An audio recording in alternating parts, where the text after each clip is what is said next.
The internet is changing the nature of knowledge. Knowledge in the West has had a number of characteristics right from the beginning of the invention of knowledge in ancient Greece as justified true belief, which is Plato's way of talking about it. So knowledge has been settled. If people are still disagreeing about whether or not something is knowledge, and we say, well, we don't know yet. Right from the beginning, knowledge has been only the sets of beliefs that make it through the tests of knowledge. So it's always been a reduction. Among all the beliefs, only some are knowledge. We've assumed that knowledge is orderly and in fact beautiful, that it all goes together really, really nicely. And despite what we tend to think, knowledge has been a series of stopping points, because we've known that the world is way, way larger than our capacity to know it.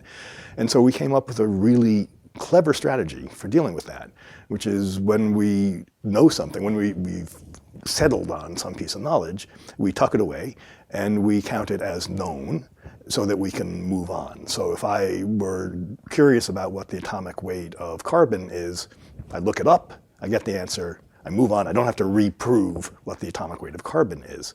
And if I don't trust the source can tell me that it has a degree from Oxford, if it's a person, if it's an expert, or it can tell me that it was published by University of Oxford. And so we have a secondary set of stopping points for inquiry, which is a credentialing system that lets knowledge go forward. And it's been incredibly productive for us.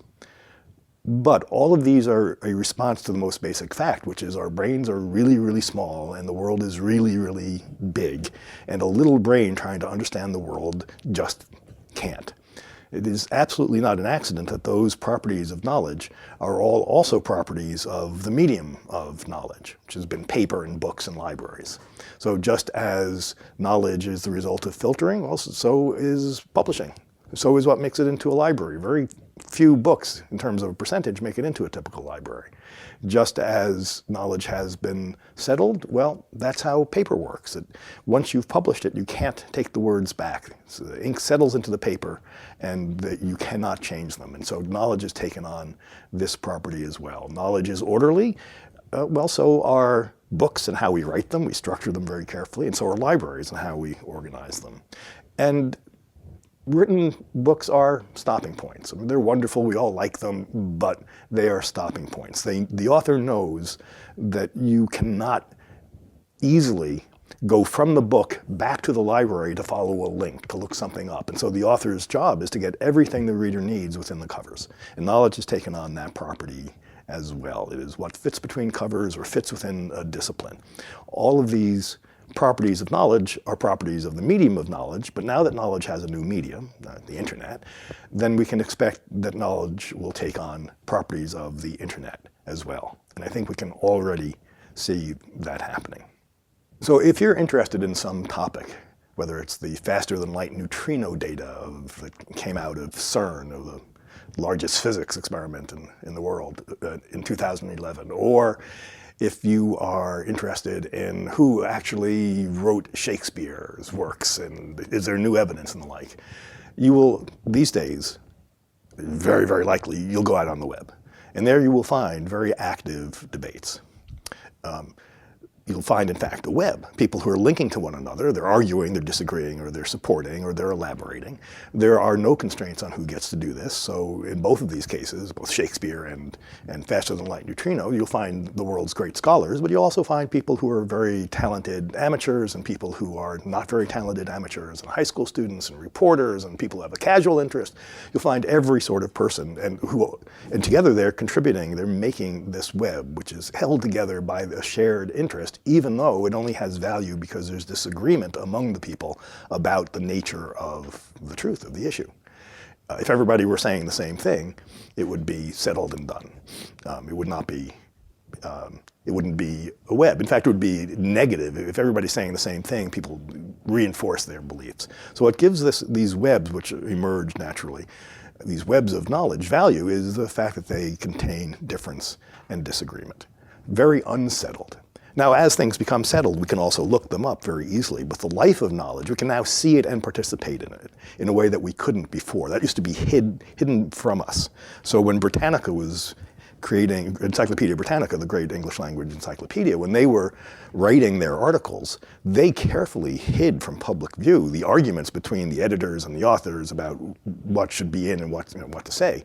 Whereas at Wikipedia, there's always a discussion page where the people who are participating in writing the main page explain and defend their point of view.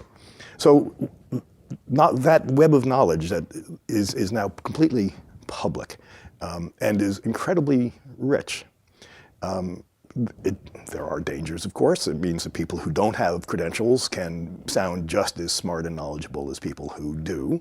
There is some hope that we, over time, sort things through. We come up with sources that we rely upon and the like. I think most of us would say that the net has in fact made us smarter. Although when we look out across the world, many of us, not so much me, but many of us say, no, the internet's making us stupid. It's making everybody stupid but us. There are certainly prices to pay for this. Likewise for filtering. So knowledge used to be filtered for us. But filtering, which still happens, of course, but filtering is different on the internet. So it used to be that when you were, let's say, a book publisher, you would filter out the manuscripts that weren't worth publishing. And if somebody was interested in one of those manuscripts, the chances are very good that person couldn't find it. They're gone.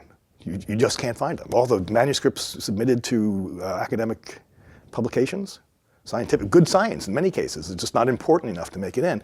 They're simply gone. So we still filter on the internet. We have to because it's so overwhelming, but we do it differently. So if I am a blogger and I am posting the top 10 genomics articles of the week, top 10 genomic posts of the week, I pick them and I list them, so I've done the filtering, and I've put in links, of course. All the ones that I didn't pick that week are still fully available. Find them in a Google search, somebody will pass it around through Twitter or email or whatever, they're all still there. I have not filtered anything out. I've only filtered things forward. Really what I've done is made it so that those 10 that I've picked are only one click away. I've shortened the number of clicks that it takes to get to them for people who come across my blog. And so filtering now is additive, it's not reductive. Because the fact that I filtered that is itself an interesting piece of information, and that other people filtered it differently. Those acts of curation add their own information, and all the material is still there. And so the scale gets huge. We don't have to reduce to know. We can now include. You see the same sort of thing at a site like Stack Overflow, which is a hugely popular site among software developers, where you can pose a question and somebody will answer, and then frequently somebody else will fix the answer or disagree or give a better way of doing it and explain why. And at the end of this discussion, you have a set of code that's completely usable, and you can just copy and paste. But you've also now seen the discussion about how this got developed. This, again, the publicness of this is tremendously important. And I think we see two things at sites like Stack Overflow, and there are many, many such sites. The first is the power of iteration at scale. That is making small changes when you have millions of people, and in fact billions of people now connected on the internet, and millions of people attending to sites like Stack Overflow. You can see this at Wikipedia, you can see this at Reddit, you can see it on lots of sites. So lots of people making small changes can build things that we could not have imagined because our brains are not built for thinking about scale. We have very local brains, and you have people from around the world who are collaboratively building a piece of code. It's pretty spectacular, and it was unpredictable that this would work, but it does. Iteration at scale. And the second thing that we see at these sites where knowledge is being built. So I think we're seeing a change in an ethos about knowledge, not among everybody, but among many on the internet, that learning in private is fine, but you're the only one who's improved. When, without any extra effort at a site like Stack Overflow, you can learn in public, and anybody else who comes along can learn from you. So if you go to Stack Overflow with a question, the chances are extremely small that you are the first person to have asked that question. It's been answered in public, you can learn from it. This is hugely efficient, and it also enables knowledge to get very, very big. So we're changing our basic strategy on the internet in a way that makes sense for the internet. From a strategy of reducing to fit our very small capacity for libraries and what gets to the economics of publishing. These are all very narrow gates to pass through. To understanding knowledge in a much more capacious way, in a scaled way, just as the internet is scaled, it's there is no central filter. There are many, many, many filters. We all filter along the way, and is messy and full of disagreement. Those are now becoming properties of knowledge, and I think that represents a fundamental new strategy for us. And overall, I think this is quite wonderful. This is now the greatest time in the world's history to be somebody who cares about knowledge. It's also the greatest time, however, to be a complete idiot, because you can find what it is you want to believe and find lots of people who agree with that and continue to believe it. And this is a really important issue. And I don't know how it will be resolved, because there is no set way this is going to be resolved. We have to work it out, and it may vary by locality and by type of person. I really don't know. We do seem to be finding our way in some areas where we find a reliable source, and a very traditional model. We find a reliable source, an authority, and we trust them. And we trust them because of their credentials. If it's the Oxford chemistry department, well, probably pretty good. If it's MIT on software design, probably pretty reliable. Very traditional way, but that makes sense. We don't want to throw out what works traditionally. But we also now trust sources that we don't even know the pedigree. So in English, there's a site called Snopes.com, which is a wonderful site for looking up urban myths. It's going around the internet that, I don't know, there's a virus, or one of the famous ones is that there are satanic symbols on Procter & Gamble products.